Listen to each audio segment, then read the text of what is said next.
नमस्कार, मैं हूं आपके साथ सोनिया चौहान। उत्तराखंड की खबरों में आप सभी का स्वागत है। रुक करते हैं खबरों की ओर। खबर देहरादून से है, जहां सचिवालय में कैबिनेट की अहम बैठक हुई है और बता दें कि इस दौरान मुख्यमंत्री पुष्कर सिंह धामी के मंत्रिमंडल द्वारा वन टाइम सेटलमेंट स्कीम और उच्च शिक्षा को लेकर फैसला लिया गया। इस बात को लेकर उत्तराखंड के मुख्य सचिव डॉक्टर एसएस संधू ने बताया कि वन टाइम सेटलमेंट स्कीम की अवधि 3 महीने तक बढ़ा दी गई है और लग्जरी टैक्स का भी वन टाइम सेटलमेंट कर दिया गया है। और साथ ही उन्होंने कहा कि महाविद्यालयों सहायक प्राध्यापकों की भर्ती चल रही है, लेकिन फिर भी 25 पद रिक्त रहने की संभावना है, जिस पर कैबिनेट ने निर्णय लिया कि सभी सहायक प्राध्यापकों को संविदा पर रखा जाएगा, ताकि इस स्तर पर बच्चों की पढ़ाई का कोई नुकसान न हो।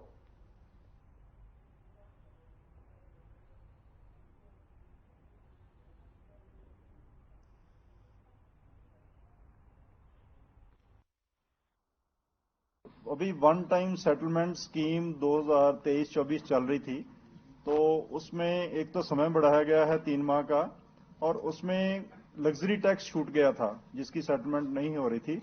उसको कैबिनेट ने डिसीजन लिया कि लग्जरी टैक्स की भी वन टाइम सेटलमेंट की जाए और 3 माह इसका समय बढ़ा दिया जाए।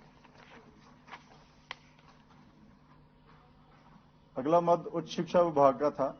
महाविद्यालयों में सहायक प्राध्यापकों की भर्ती चल रही है और कुछ आ भी रहे हैं, लेकिन इसके बाद भी 25 पद रिक्त रहने की संभावना है। तो ये निर्णय लिया गया कि उनको संविदा पर रखा जाएगा, ताकि इस स्तर में बच्चों की पढ़ाई का नुकसान ना हो।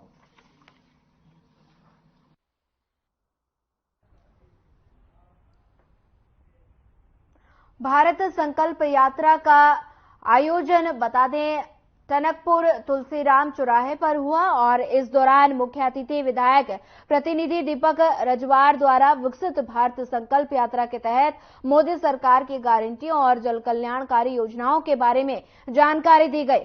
सिविल में विकसित भारत संकल्प यात्रा के विभागों द्वारा अपने अपने विभागों से संबंधित योजनाओं के विभाग स्टॉल लगाए गए।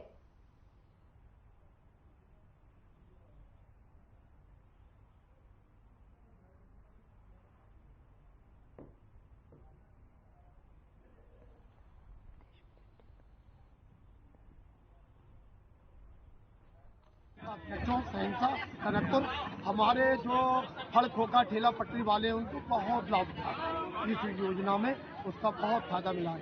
जैसे कि 10,000 रुपया मिलता था, उसको 20,000 की जगह उससे 50,000। छोटे छोटे जो उद्योगों से जुड़े हुए हैं उन लोगों को इस सरकार में बहुत बेनिफिट और बहुत फायदा होता है। इस सरकार की योजनाएं जितनी भी हैं बहुत अच्छी योजनाएं, बहुत सफलतापूर्वक तरीके से चल रही हैं और इस सरकार में गरीबों का विकास हुआ है। तो आपको जो लाभ मिला है वो किस प्रकार का लाभ मिला? हमें फल खोखा ठेला पट्टी का लघु व्यापार का। विकसित भारत संकल्प यात्रा आज टनकपुर के पड़ाव पर थी और माननीय प्रधानमंत्री यशस्वी प्रधानमंत्री मोदी जी के निर्देशों पर जो भी योजनाएं इस देश को मिली हैं, हम इस आज़ादी के अमृत महोत्सव के अवसर पर यहाँ पर एकत्रित हुए और जो भी योजनाएं इस देश को मिली हैं उसके बारे में आज जानकारी दी गई। मोदी सरकार ने योजनाएं नहीं, मोदी सरकार एक गारंटी की बात की। मोदी सरकार में ये कहा जाता है कि आपको जो हम लाभ दे रहे हैं वो गारंटी है कि हम आपको लाभ देंगे। इस तरह की अनेकों योजनाएं, चाहे नल से संबंधित हो, हर घर नल है, चाहे आवास से संबंधित हो, चाहे अन्न से संबंधित हो, चाहे रोजगार से संबंधित हो, ऐसी अनेकों योजनाओं के बारे में आज जानकारी दी गई और स्टॉल लगाए गए और सभी लोगों ने इसका लाभ उठाया। हम इस देश को विकसित राष्ट्र बनाएंगे और आज़ादी की जो भावना थी उसको बनाएंगे, गुलामी की भावना का हम बहिष्कार करेंगे और इस देश के सच्चे नागरिक होने का कर्तव्य। प्रदेश के चर्चित अंकिता हत्याकांड को लेकर कांग्रेस यात्रा निकालने की तैयारी में है। दरअसल बता दें कि अंकिता भंडारी हत्याकांड में अंकिता को न्याय दिलवाने को लेकर कांग्रेस द्वारा आगामी 14, 15 और 16 जनवरी को प्रदेश के सभी जनपदों और ब्लॉक में न्याय यात्रा निकालने जाने की तैयारी शुरू कर दी गई है। जनपद पौड़ी में इसी के मद्देनजर सभी 15 ब्लॉकों में अंकिता भंडारी को न्याय दिलवाने के लिए कांग्रेस द्वारा न्याय यात्रा निकाली जाएगी। कांग्रेस के जिला अध्यक्ष पौड़ी विनोद नेगी ने बताया कि कांग्रेस द्वारा लगातार अंकिता भंडारी को न्याय दिलवाने के लिए आंदोलन किया जा रहा है। साथ ही उन्होंने कहा कि इसी कड़ी में प्रदेश अध्यक्ष के आह्वान पर कांग्रेस द्वारा जनपद पौड़ी में भी 14, 15 और 16 जनवरी को जनपद के सभी ब्लॉकों में न्याय यात्रा निकालने की तैयारी तेज कर दी गई है।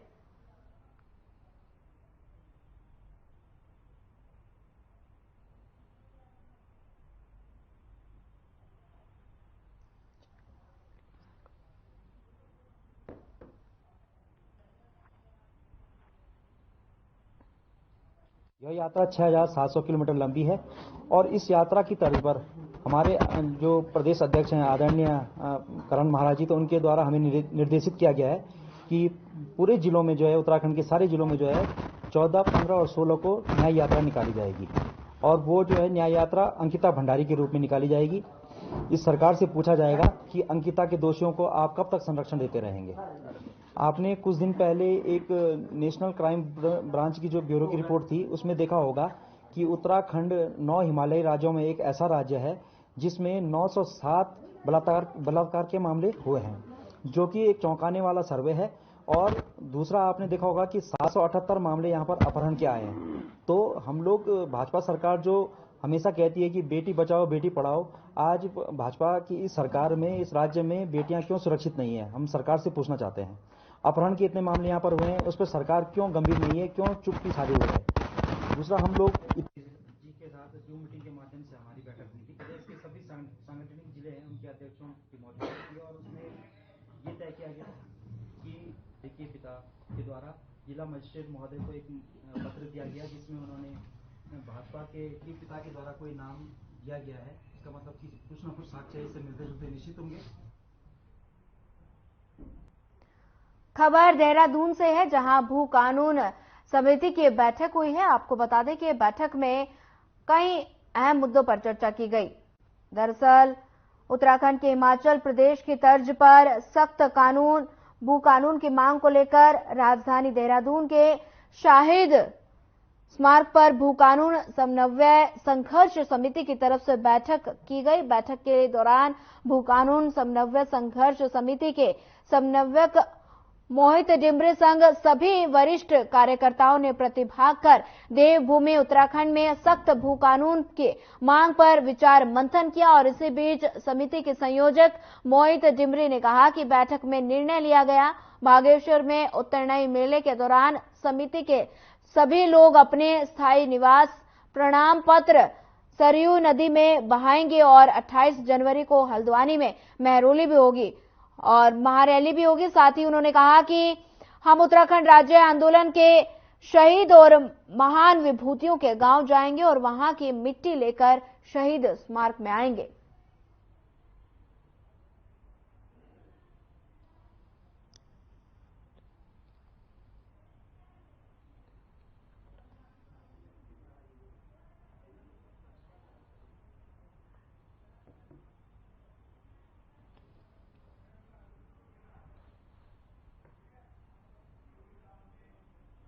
रुद्रपुर में राष्ट्रीय सरस मेले का आयोजन किया गया। वहीं अजय भट्ट ने फीता काटकर इसका शुभारंभ किया। बता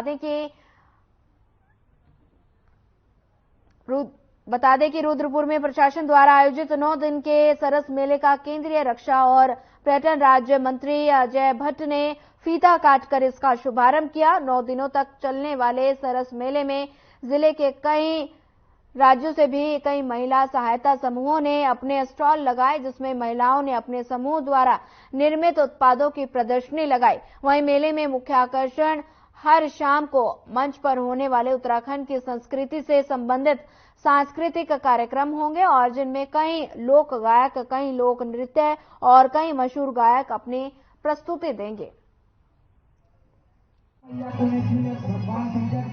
ये राष्ट्रीय सरस मेला हम सब के लिए पाथेय बनने वाला है। पूरे देश भर के लोग यहाँ आएंगे। वो क्या उत्पाद बना रहे हैं, कैसे अपने पैरों पर खड़े हो रहे हैं, विषम परिस्थितियों में भी उन्होंने कोई अपने को कमजोर नहीं बनाया, बल्कि अपने को और आगे बढ़ाने का जो प्रयास किया, वो वास्तव में हम सबके लिए अनुकरणीय होगा। मैं अधिकतम लोगों से आग्रह करूंगा, निवेदन करूंगा कि वो यहाँ आकर माताओं बहनों को और जो हमारे जितने भी हमारी एसएचजीज हैं, उन्होंने जो एक हिम्मत का काम करके अपने समाज को, अपने अगल बगल, अपने गांव, अपने प्रदेश को और इसी तरह से देश को आगे ले जाने में मदद की है, वो अद्भुत है, अद्वितीय है। साथ में इन 10 दिनों तक हमारी संस्कृति के बारे में भी हम लोग लगातार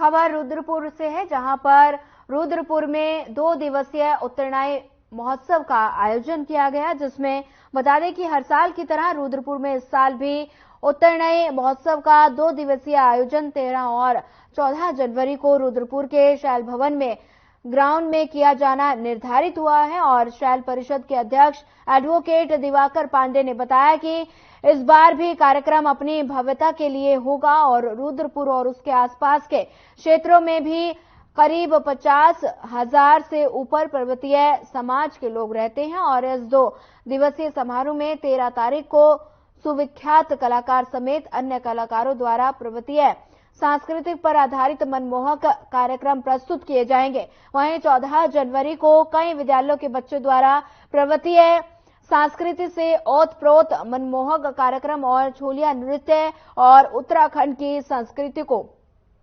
दर्शाने वाले कई कार्यक्रम का आयोजन होगा। वहीं मुख्यमंत्री बता दें कि मुख्य अतिथि के रूप में 13 जनवरी को केंद्रीय रक्षा व पर्यटन राज्य मंत्री अजय भट्ट शामिल रहेंगे।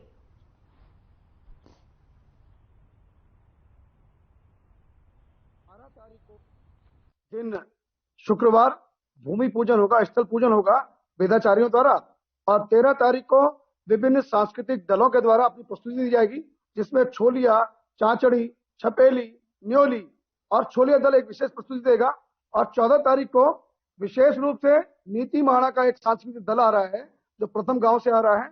विभिन्न विद्यालयों का प्रतिभाग होगा और छोलिया नृत्य एक विशेष इसमें मनमोहक प्रस्तुति देगा। पहाड़ी व्यंजन विभिन्न स्तर के यहाँ पर रसास्वादन देंगे। झूलों के माध्यम से बच्चों का एक मनोरंजन रहेगा और विभिन्न विद्यालयों के सांस्कृतिक दलों के एक स्टॉल भी रहेंगे। और मैं इसके लिए विशेष रूप से जिन लोगों ने इस पौधे को लगाया उन सारे पूज्यजनों को प्रणाम करते हुए, आप सबका आशीष लेते हुए कल के प्रोग्राम से इसको कार्यक्रम को प्रारंभ करेंगे। जय हिंद, जय भारत, जय उत्तराखंड।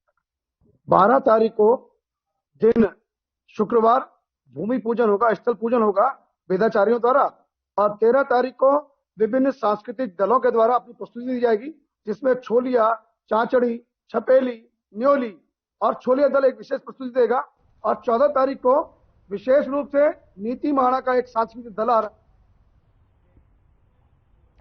हल्द्वानी में लगातार रोजाना जाम लगना लोगों के लिए एक बड़ी समस्या बन गया है। बता दें कि हल्द्वानी में मंगल पड़ाव से लेकर रोडवेज स्टेशन तक रोजाना जाम लगना एक बड़ी समस्या बन गया है। प्रशासन इन दिनों जाम के समाधान के लिए सड़क चौड़ी करने में जुटा हुआ है और जिसके लिए मंगल पड़ाव से रोडवेज स्टेशन तक सबसे पहले प्रशासन ने सरकारी संपत्तियों को तोड़ा है और इसके साथ ही रोड चौड़ीकरण किए जद में आकर कुछ दुकानदारों को भी नोटिस जारी कर दिया गया। इसमें से कुछ दुकानदार सरकारी जमीन पर काबिज हैं और बता दें कि लेकिन दुकानदारों को प्रशासन का ये नोटिस रास नहीं आ रहा। दुकानदार सड़क चौड़ी करने का विरोध में उतर आए हैं और बता दें व्यापारियों का एक प्रतिनिधि मंडल हल्द्वानी के निवर्तमान मेयर डॉक्टर जोगेंद्र पाल सिंह रौतेला से मिला। वहीं दुकानदारों ने आरोप लगाते हुए कहा कि प्रशासन सड़क चौड़ी करने के नाम पर व्यापारियों का शोषण कर रहा है और उन्हें जबरन नोटिस दिए जा रहे हैं, जिसमें मेयर रौतेला ने प्रशासन से वार्ता करने का भी भरोसा दिया। देखिए, बरेली रोड सिंधी चौराहे के पास जो रोड वाइंडिंग हो रही है उसमें कई गवर्नमेंट प्रॉपर्टीज और प्राइवेट प्रॉपर्टीज और नगर निगम की प्रॉपर्टीज उसकी जद में आ रही हैं। इसको लेकर व्यापारियों के बीच में और प्रशासन के बीच में घर्षण की स्थिति बनी हुई है। आज समस्त व्यापारी मेरे पास इस संबंध को लेकर आए हैं। मैंने उनसे कहा कि संवाद को पुनः स्थापित किया जाना चाहिए प्रशासन और व्यापारी के बीच में, क्योंकि मार्ग चौड़ीकरण जो है आपका जनहित का कार्य है और व्यापारी हितों को भी देखना चाहिए। तो दोनों विषयों को लेकर संवाद स्थापित हो और एक परिणाम उसका आए जो जनहित में हो। खबर अल्मोड़ा से है, जहां ठेकेदारों ने लंबित मांगों को लेकर प्रदर्शन किया। बता दें कि अल्मोड़ा में लंबित भुगतान और जमानत राशि अवमुक्त कराने की मांग को लेकर ठेकेदार ने अधिशासी अभियंता कार्यालय का घेराव किया। ठेकेदारों ने लोक निर्माण विभाग के खिलाफ जमकर नारेबाजी करते हुए शीघ्र भुगतान करने की मांग की है। आक्रोशित ठेकेदारों का कहना है कि अगस्त 2022 से सड़कों और दैवीय आपदा में किए गए कार्यों का भुगतान नहीं किया गया, जिससे ठेकेदारों और मजदूरों को आर्थिक दिक्कतें हो रही हैं। वहीं बता दें कि ठेकेदारों ने विभागीय अधिकारियों से कर्मचारी कार्यालय में नहीं होने की बात भी कही है।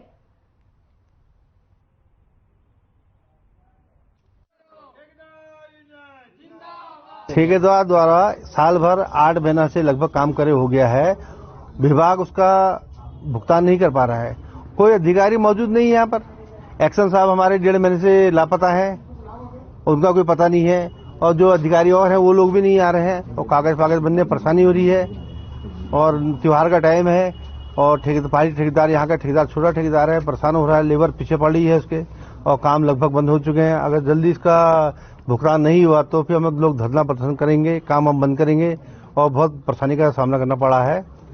और हमारे साथ हमारे भाई धोनी जी हैं। क्या मांग कर रहे हैं भाई? और आने वाले टाइम में जल्दी हम चाहते हैं कि जो हमारे परिवार के बड़े हैं, चीफ साहब हैं, एससी साहब हैं, ये विभाग में आकर देखें कि अधिकारी है या नहीं है, कागज किसका कहाँ पड़ा है।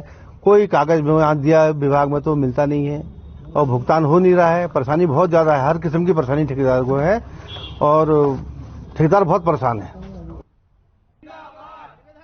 खबर बाजपुर से है, जहां पुलिस को एक बड़ी सफलता हाथ लगी है। पुलिस ने 4 आरोपियों को गिरफ्तार किया।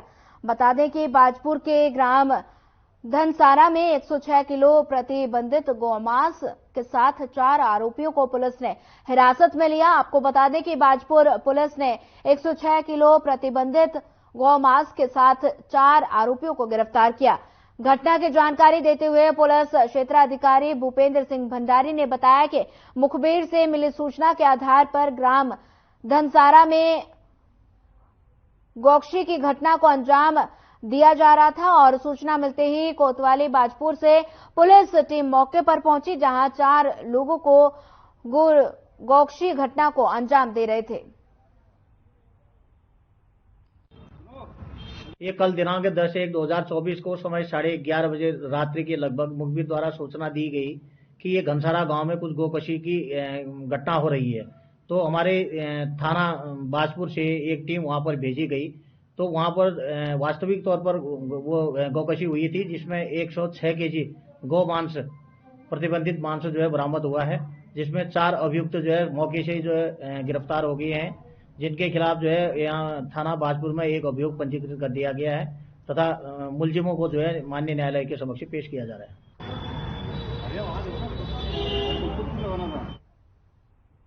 रायवाला में पुलिस ने चरस तस्कर को गिरफ्तार किया। दरअसल आपको बता दें कि पुलिस ने आरोपी के कब्जे से 125 ग्राम चरस बरामद की। रायवाला थाना प्रभारी निरीक्षक देवेंद्र चौहान ने बताया कि राज्यों को नशा मुक्ति बनाने की दिशा में पुलिस लगातार काम कर रही है। मुख्यमंत्री पुष्कर सिंह धामी के निर्देश पर नशा तस्करों को पकड़कर सलाखों के पीछे पहुंचाया जा रहा है, और इसी कड़ी में पुलिस ने आज एक नशे के सौदागर को गिरफ्तार करने में बड़ी सफलता हासिल की है, जिसकी पहचान बिकुनाथ निवासी सपेरा बस्ती हरिपुर कला रायवाला के रूप में हुई। आरोपी के खिलाफ पुलिस ने एनडीपीएस एक्ट के तहत मुकदमा दर्ज कर लिया है। पुलिस ने न्यायालय में पेश किया आरोपी को, और साथ ही कोर्ट के आदेश पर पुलिस ने आरोपी को जेल पहुंचा दिया।